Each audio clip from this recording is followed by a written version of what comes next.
പരിശുദ്ധ അമ്മയോടൊപ്പം 10 minute.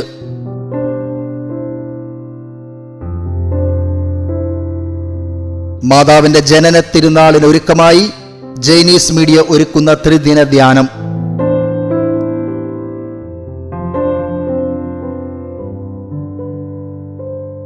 Zero Malabar സഭയുടെ PROയും മീഡിയ കമ്മീഷൻ സെക്രട്ടറിയുമായ ഫാദർ ടോം ഓലിക്കരോട്ട് നയിക്കുന്നു.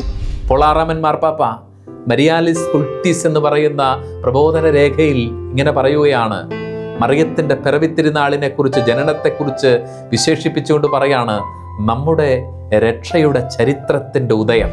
വിശുദ്ധിയെക്കുറിച്ച് സംസാരിക്കുന്നതും പറയുന്നതും ചിന്തിക്കുന്നതുമൊക്കെ ഒരു തരത്തിൽ അപ്ഡേറ്റഡ് ആയിക്കൊണ്ടിരിക്കുന്ന, ഒരുപക്ഷെ ക്രൈസ്തവ സമൂഹത്തിൻ്റെ പദാവലിയിൽ നിന്ന്, വൊക്കാബുലറിയിൽ നിന്ന് അപ്രത്യക്ഷമായി കൊണ്ടിരിക്കുന്ന, പ്രസക്തി നഷ്ടപ്പെട്ടുകൊണ്ടിരിക്കുന്ന വാചകമാണ് വിശുദ്ധിയെങ്കിൽ, വാക്കാണ് വിശുദ്ധിയെങ്കിൽ, ആ വിശുദ്ധിയെക്കുറിച്ച് വീണ്ടും ചിന്തിക്കാനും അതിൻ്റെ പ്രസക്തിയെ വീണ്ടെടുക്കാനുമുള്ള ഏറ്റവും സുന്ദരമായ ദിവസമാണ് കറയോ കളങ്കമോ ഇല്ലാത്ത പരിശുദ്ധ കന്യകാമറിയത്തിൻ്റെ പിറവിത്തിരുനാളിൻ്റെ ഒരുക്കത്തിൻ്റെ ദിവസങ്ങൾ. പ്രിയപ്പെട്ട സഹോദരങ്ങൾ, ഈ കാലത്തെ സഭയ്ക്ക് പ്രതിസന്ധികളിലൂടെ കടന്നു പോകുന്ന വിശ്വാസികളുടെ സമൂഹത്തിന് ഏറ്റവും അധികം ആശ്രയിക്കാവുന്ന, ആത്മവിശ്വാസത്തോടെ സമീപിക്കാൻ സ്വർഗം തന്നിരിക്കുന്നതാണ് മറിയത്തെ.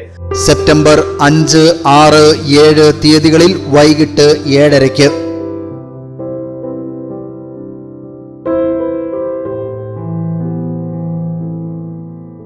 നമുക്ക് പ്രാർത്ഥിക്കാം പരിശുദ്ധ അമ്മയോടൊപ്പം.